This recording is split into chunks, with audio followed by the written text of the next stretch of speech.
Welcome back to another episode of Owning the Weight podcast. I'm your host, Jillian. Today, I'm going to be rolling solo. And one of the things I want to talk about is some of the things I do to achieve my goals. These things have kind of developed over time. I actually put a lot of this in my book that I wrote a couple years ago. And I really just want to talk about this. I actually ran through this process just a couple days ago. I was setting my off-season goals for golf. Specifically around my fitness and nutrition. And I was like, you know what? I should just kind of talk about this and share with people some of the things that I do. So let me think about how to break this down. So number one, anytime I'm setting a goal, I get extremely intentional. And so first off, make some quiet time, get some alone time, and I'll sit down. And that's where I'll do some of my writing and my thinking. So for my golf goals specifically, I have some probing questions. I've used this sheet several times, like why is this goal important? When do I want to achieve this goal by? Why haven't I achieved this goal up until this point? And I actually write down the reasons why I haven't achieved it. What am I going to need to do in my life to change to reach this goal? How much time do I need to find in my schedule? Then I actually schedule it. So I wrote all this stuff out, answered all my questions. Then I got out one of the 2025 calendars. My mom actually gave me this one. It was just like an old fashioned one with the thing. So I have digital. I prefer Google Calendar, but for this specific exercise, I wanted to write it down and see it all on the calendar. Sometimes when I'm on the digital, you're scrolling back and forth. It's easier to look at the paper because you can kind of flip back and forth faster. So as I got really specific, I'll just go ahead and elaborate on this goal. I'm in my off season, so I'm not going to be able to be playing outside. So I decided need to be back in the gym a little bit more. I want to gain some weight, specifically muscle. I'm going to need to increase my protein intake. I want to work with my swing coach in the off season, and I need to get to the gym more frequently because over the summer I really had kind of cut back on my fitness. I was outside at the course. And so I said, you know what? I just want to be intentional with this. I need to hit a minimum of 3 days a week at the gym. I want to see my swing coach twice a month. The lady who I hired during the season was like a mental golf coach. And I think that was probably the most impactful thing I did for my game because it involved a lot of accountability. And so that's another one of my tips. This is actually part of the process is hiring a team around you, whatever you may do. If you're trying to lose weight, get a new job. I wrote down people like mentors, trainers, coaches, therapists. Those are the type of people that you want to surround yourself with. They're experts. That's what they do. So they're gonna poke at you where your weak spots are, your blind spots, and that's how you're gonna make a lot of breakthroughs. So figuring out who's on my team is really important for me. And I don't see them all the time. Sometimes I might see these people once a month, twice a month, but it's enough that I hear what they're saying. And a lot of times when I'm working with a team of maybe 2, 3, 4, sometimes even 5 people, I know that sounds crazy, but it's like a team of people constantly moving you forward. So I also have found this trainer who's specifically a golf trainer, who's helping me with the mechanics of my golf swing. So seeing him twice a month. And so kind of gives me something every week to do. I know it's not more than I can manage. It's also a financial investment. So, hey, is this where I want to put my money? And I say this because when you're financially invested in your goal, it's a little bit different versus, hey, I'm going to do this thing and you're not financially invested. When you're financially invested with your finances, you're going to take it a little bit seriouser. So I am all about paying for that trainer. I am all about paying for that registered dietitian, not only for their expertise, but that accountability factor that's there. Several years ago when I wrote my book, I knew that was a big endeavor. And so I hired a publishing company to help me write my manuscript. And it was for the accountability of during that 6 months, I had to show up to a monthly Zoom call. I had to speak about what I wrote about. There was things that we talked about with the settings and the title and the outline and all the things that I would have probably struggled with and procrastinated with if I would have done it on my own. And in 6 months, I had a complete manuscript of my book, which was a huge accomplishment. So I can't emphasize enough how important and valuable it is to consider having a team of people around you that help you reach your goal. And if you can't afford that, maybe think about how you can afford that if you're really serious about your goal. Because when you have your priorities in order, you will find a way and make a way for those type of things. So as I sat down and put this stuff on paper, I reached out to my swing coach and I said, hey, I want to see you twice a month in November, December, January, and February. That's kind of like the timestamp I was setting for. I put my gym sessions on my calendar for the month of November. I rewrote out my nutrition goals and like how I was going to reach them every day. For me, it was a little of intentionality there. I mean, guys, I've worked so hard to switch to like an intuitive eating, like I guess you could say, way of life. And with that, I don't count macros anymore. And I got away from that because I was minorly obsessed with that many years ago. So I don't screw with that. I am very mindful of what I eat, and I don't count. And now I was like, wow, if I'm going to put on some muscle on the off season, which is my goal, is to gain some muscle, I need to be intentional about my protein and my carbohydrate intake. So I started to really look at where I could find an extra 40 to 50 grams of protein a day and just execute getting that in.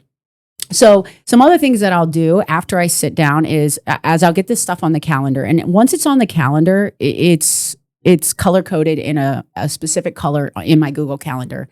And everything else around work and children work around that. Now, life happens, things come up, and most always something will come up during one of those times and I might have to move it.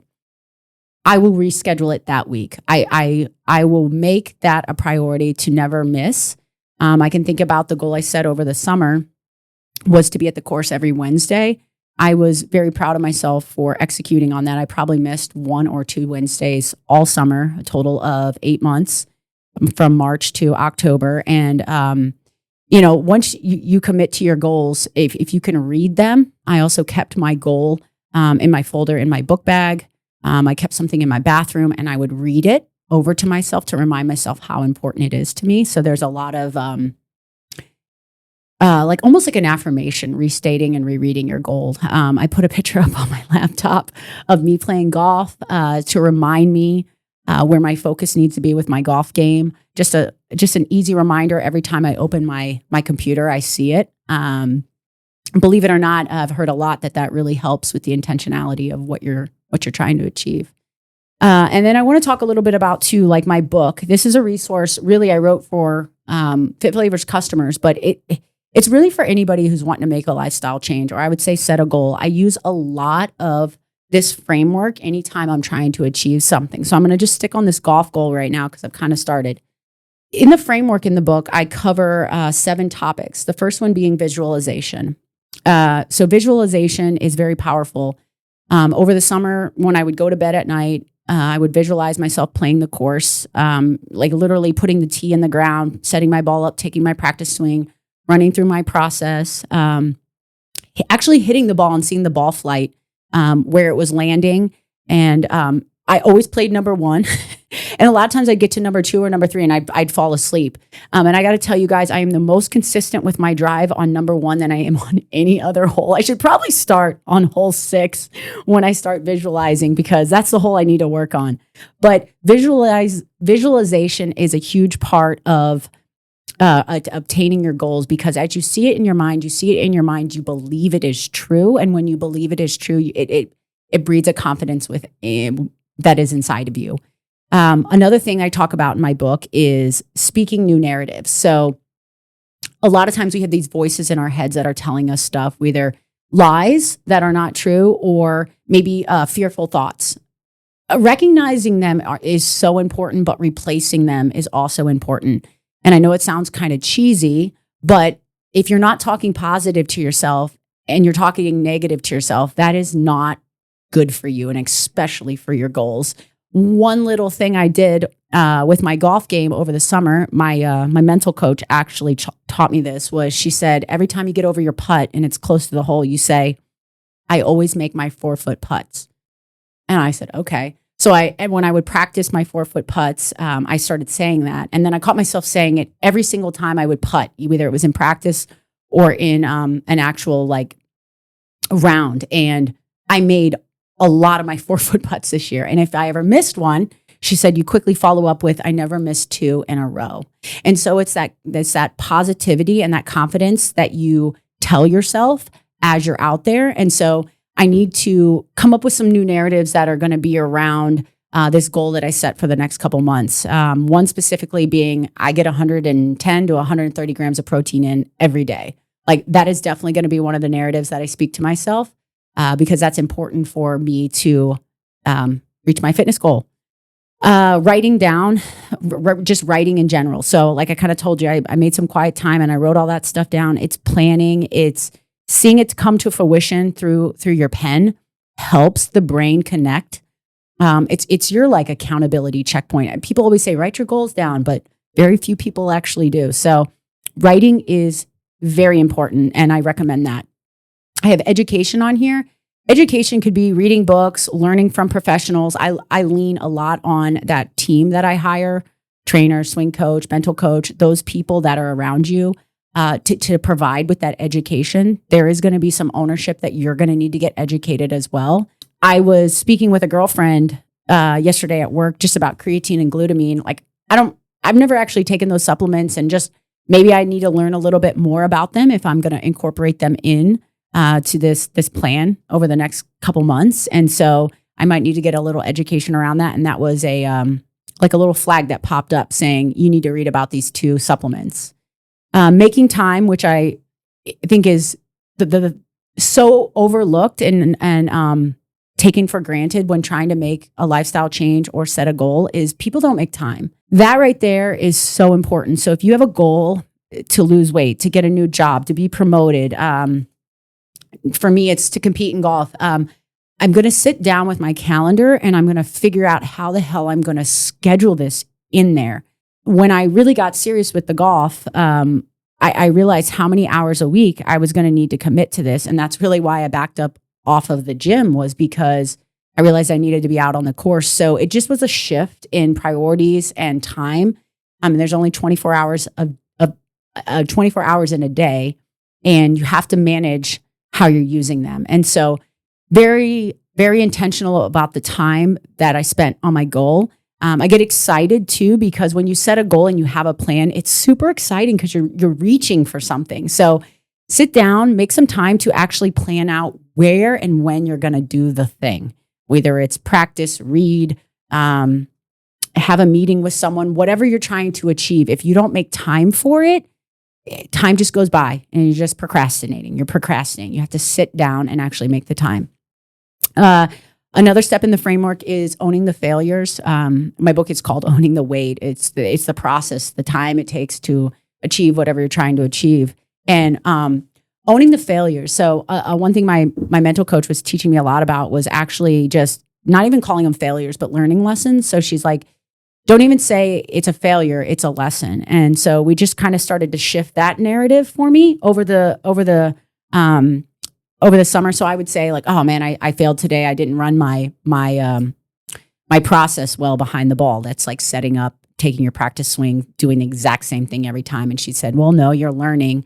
Are you distracted? Are you changing your process? We worked months on me coming up with a process behind the ball. I know it sounds so simple, but as I started playing golf with other people, I realized some people didn't have processes and other people did. And the people that had a process typically were ones that hit the ball and played more consistently, hit the ball well and played more consistently.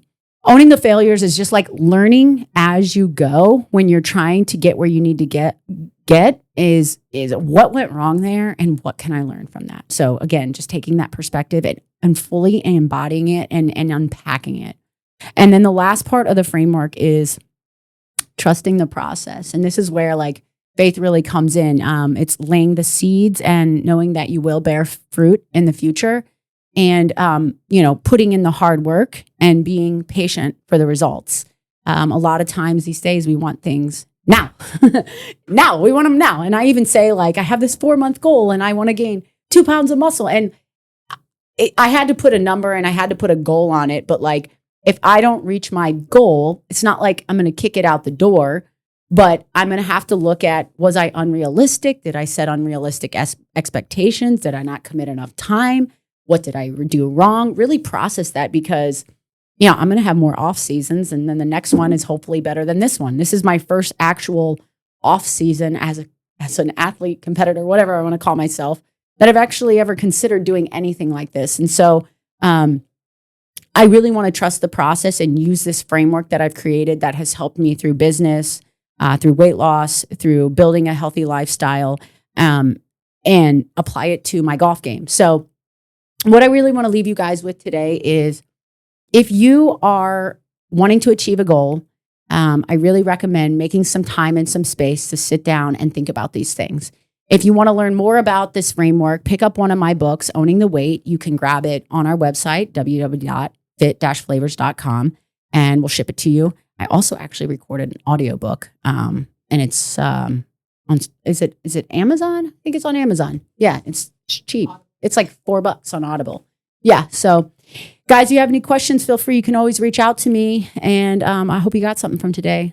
I'll catch you next time.